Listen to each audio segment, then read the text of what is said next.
Ai de mim, provocações outra vez, 9 anos e meio, provocações. Dia da consciência negra, ou será de purgar a má consciência branca sobre os negros?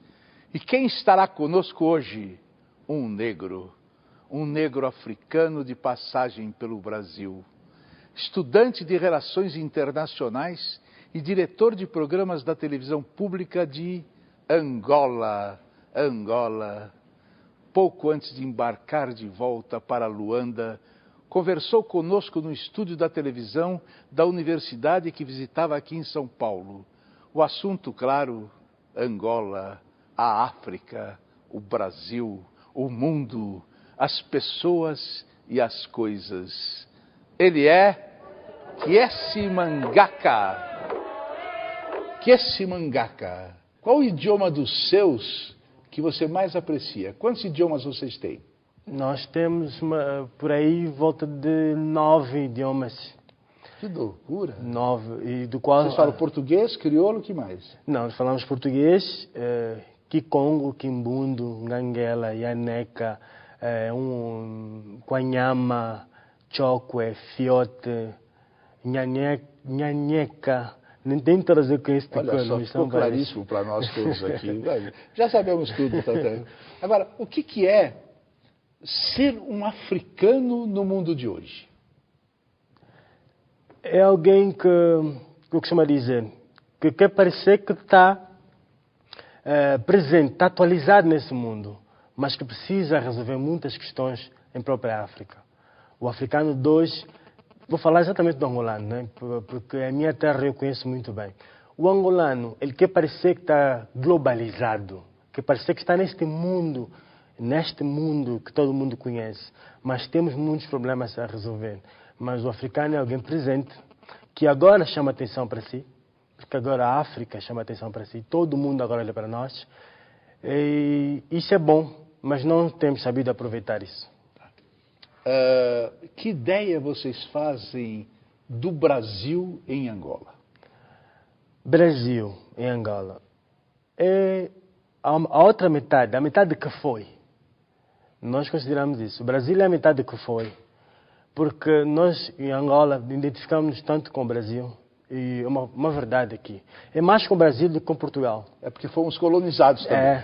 E então, essa metade que foi, transformou-se e hoje é o gigante que é. Associou-se às outras culturas, a nossa metade associou-se às outras culturas, transformou-se nesse gigante que é hoje o Brasil.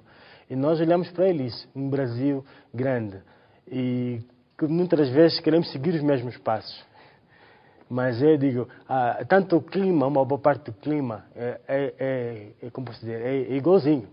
Né? Se tem a Amazônia, que considera-se um dos pulmões do mundo, nós temos a floresta do Mayombe, considerada uma espécie também pulmão da África Central, e por aí fora, muita coisa comum. Então é outra parte. Então, acho que arrancaram não só o povo, mas um bocadinho da terra também foi. Bom, a informação que chega pra gente, assim, é que na África tem muita doença, que tem muito índice de AIDS, analfabetismo, todas aquelas coisas. A fome. A fome que existe na África é uma coisa, assim, que é em todo o continente, praticamente. A da África, péssima, né? Porque, miséria, péssima. De bom, nem sei te dizer, viu? A classe média brasileira, que não sabe nada da África, acha que lá só tem barbárie e miséria. Comente isso. Não. Graças a Deus não. Tem muita miséria e tem muita barbaridade também. Mas isso está em todo mundo. Até nos Estados Unidos é isso. Aqui também é isso. Nós, por exemplo, também temos uma outra ideia do que é o Brasil. E confesso, estou aqui há 3 dias e é uma outra realidade. Mas não tem só isso. A África em si é um continente em crescimento. Angola principalmente. Mas o problema da África está nas elites políticas, infelizmente. A governação é que é o grande problema. Se diz que na África tem muita corrupção. Em Angola também? Não. Eu acho que corrupção, como posso dizer uma corrupção em Angola? O governo controla as coisas, né? Vamos dizer por aí. As coisas são mais à base de um governo, de um partido e por aí fora. Eu acho que o poder corrompe, e o poder absoluto corrompe absolutamente. Então, quem é? o poder absoluto corrompe absolutamente. De quem é essa frase? Este de, se não me engano, Voltaire. Voltaire. Pronto, vamos lá, continuamos. Ok. Entra em supermercado, as pessoas seguem os negros em lojas, shopping center. Quando eu fico olhando nas faculdades as pessoas que saem, dificilmente eu vejo negro. Quando eu olho nas grandes avenidas, dificilmente eu vejo negros dirigindo os carros. E aí vem a discriminação do preconceito que o cara é preto, é pobre, é bandido, é traficante, é ladrão, é ordinário. E não é.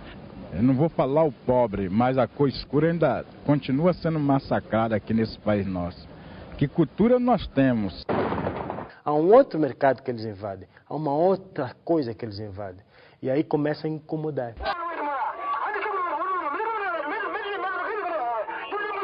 Contra quem, de fato, os angolanos guerrearam quase 30 anos? 30 anos é conosco mesmo. Mas, influenciado por duas ideologias mundiais. A Guerra Fria ficou nesses 30 anos. Então, tanto de um lado como do outro, queriam aproveitar este continente e este país que é Angola. Então, cada um arranjava uma maneira de fazer isso. E esta maneira foi que fez com que nós guerreássemos entre nós. Mas foi entre nós, sempre foi. Estes 30 anos foi entre nós. Não foi. Como é que está Angola hoje? O país do futuro. Ai, meu Deus do céu. Angola é um país do futuro. Já não era para ser do presente? Ainda não é. Eu acho que agora começou a crescer. Paz, desde 2003 começamos a dar os primeiros passos. Eu tenho a certeza que a partir de 2010 é que vamos sentir os efeitos disso. Porque agora ainda começa um caos. É uma salada, ninguém sabe o que tem exatamente essa salada. Então, acho que agora começamos a ver, não, olha, tem feijão, olha, tem não sei o que aí, olha, tem isso aí. Mas por enquanto está aquela confusão, mas já começa a caminhar para um caminho. É curioso, meus queridos espectadores.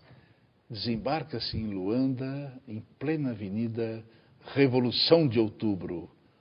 A gente entra-se na Avenida Lenine, dobra-se na Rua Salvador Allende, e aí acaba a Revolução. Comenta isso. Acaba a Revolução.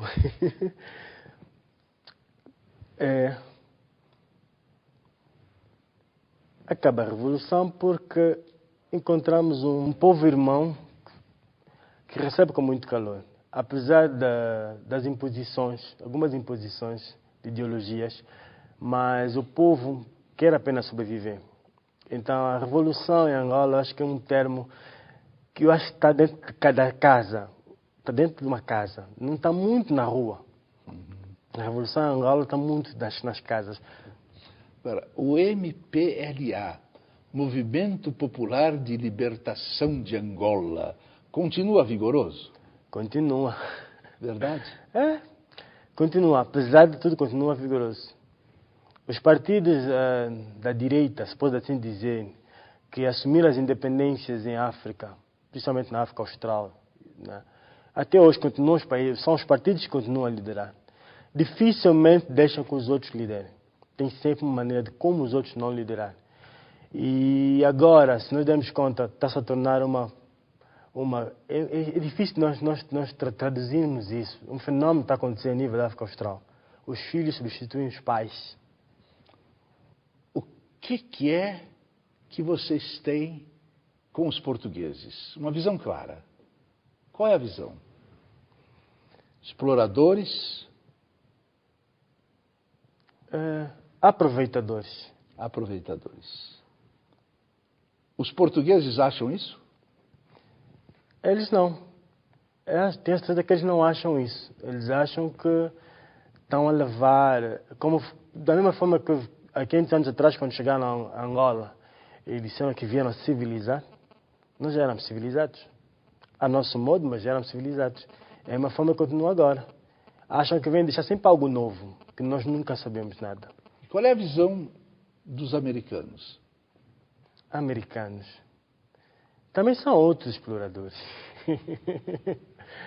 São outros exploradores.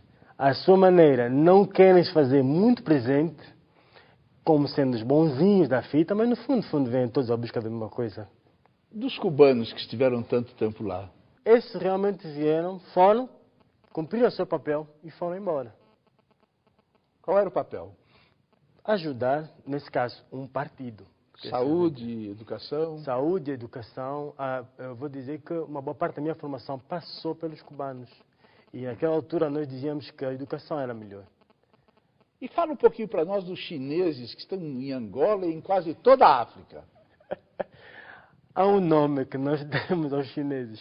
E até estávamos a comentar sobre isso. É uma praga. Por quê?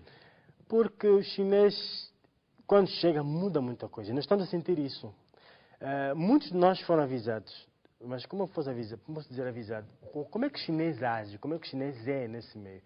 Ele vem com um objetivo, ele vem com o tal negócio da China e por aí fora, o tal empréstimo que foi feito ao governo por aí fora. E vieram com o objetivo, a reconstrução do país. Mas não é só a reconstrução do país. Eles vêm com outros objetivos. E principalmente a venda ilegal. É curioso que a gente lê no jornal que os chineses e os africanos estão fazendo muita inter-relação. Mandam os africanos para lá, mandam os chineses para lá, para fazerem às vezes até estudos. Por exemplo, Cabo Verde, que eu estive lá há pouco tempo, eles mandaram 13 chineses e mandaram 13 africanos de Cabo Verde para estudarem tecnologia. Em Angola foi feita a mesma coisa. Eles Será abriram... que dá para estudar tecnologia em Cabo Verde? Eles abriram suas fábricas em Angola, nesse caso, posso dizer. Claro, muita gente não entende, levam 3, 4 angolanos, vão formar, e esses 4 angolanos vêm trabalhar. Mas quem realmente trabalha é o chinês, nunca é o angolano. Eles estão a construir o país, mas a construção do país é feita por eles. Ou seja, investiram dinheiro, mas também eles é que fazem. Só que quem ganha com tudo isso é o governo. Eu digo governo, é a elite política. Quem faz os tais contratos. Porque nós sentimos na pele mesmo, não é isso. Sinceramente, não é que temos que trazer estrangeiro para reconstruir o país. Tanta gente não trabalha em Angola e que podia trabalhar nas obras. Mas não é, eles vêm para construir. E tem mais chineses nas obras do que próprios angolanos. Isso é de um lado, o que é construção, governo, por aí fora. Agora, fora disso, deste negócio que é feito, há um outro mercado que eles invadem. Há uma outra coisa que eles invadem. E aí começa a incomodar. Eu creio que nós, negros, nós estamos no processo de lutar contra o racismo no Brasil, nós pegamos o touro pelo chifre. Algumas entrevistas que você fosse fazer, se você fosse um pouquinho mais claro, no caso, o pessoal te olharia com outros modos, de outra maneira. A cada 10 passos que nós andamos, nós encontramos um negro caído na rua, um afro-brasileiro, né? E assim é a vida. Eu garanto e afirmo e assinto embaixo que não tem mais do que 5% de preto na rua pedindo auxílio para os outros. Eu acho que não nos consideram irmãos.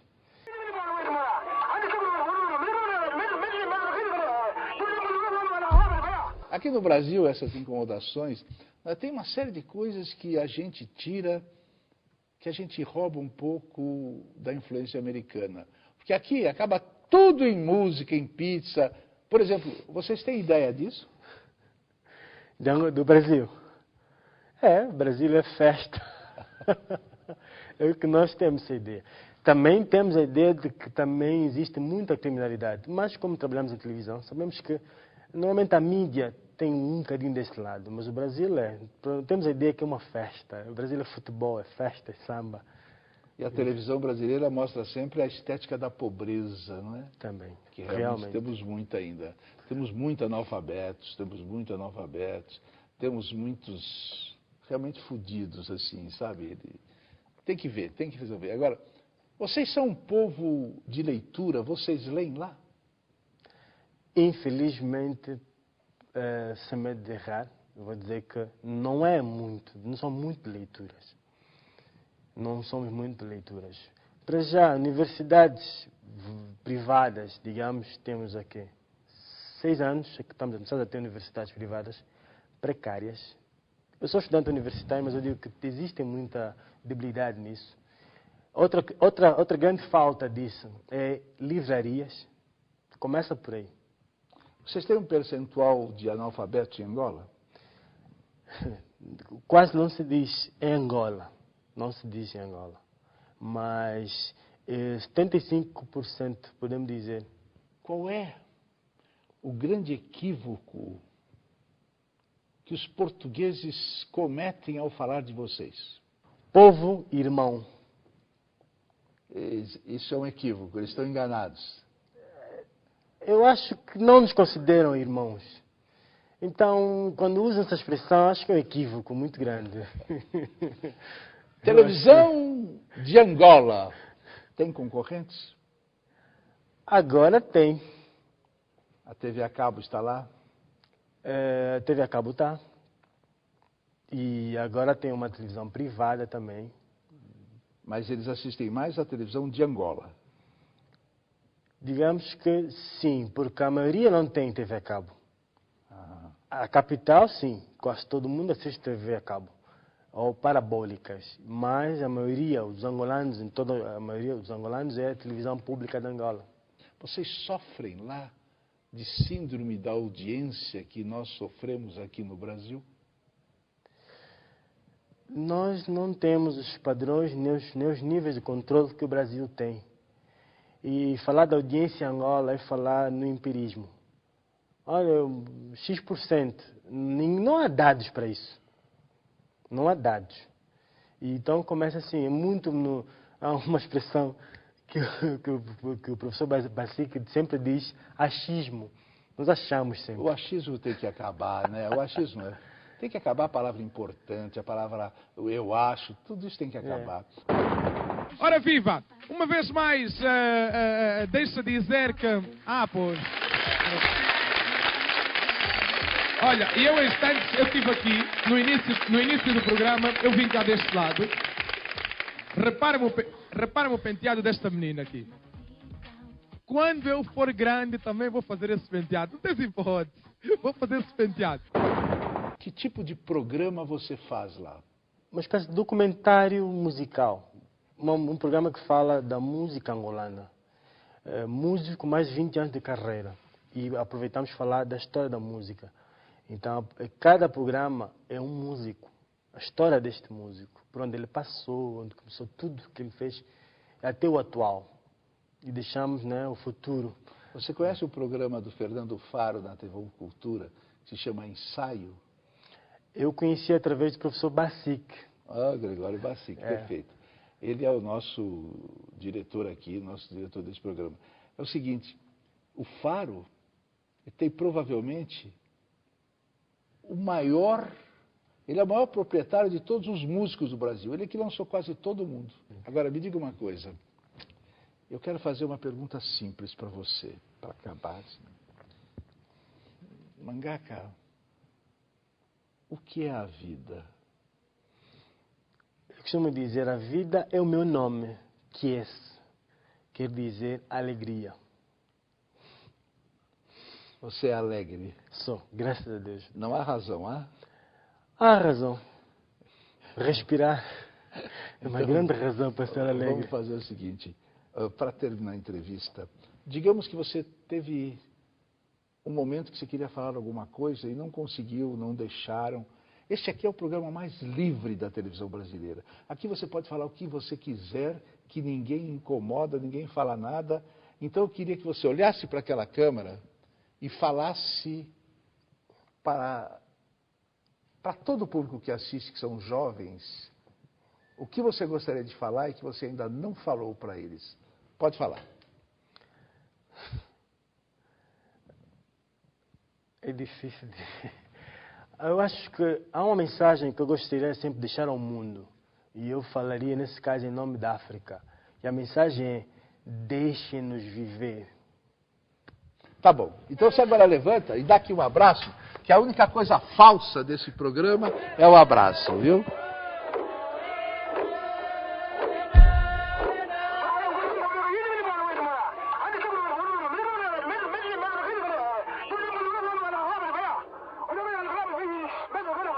O que vocês esperavam que acontecesse quando tiraram a mordaça que tapava essas bocas negras? Esperavam que elas lhes cantassem louvores? E essas cabeças que seus avós e seus pais haviam dobrado à força até o chão? O que esperavam? Que se reerguessem com adoração nos olhos? Ei-los em pé. Homens que nos olham, ei-los em pé. Faço votos para que vocês sintam, como eu, a comoção de ser visto. Hoje, esses homens pretos nos miram e nosso olhar reentra em nossos olhos. Tochas negras iluminam o mundo e nossas cabeças brancas não passam de pequenas luminárias balançadas pelo vento.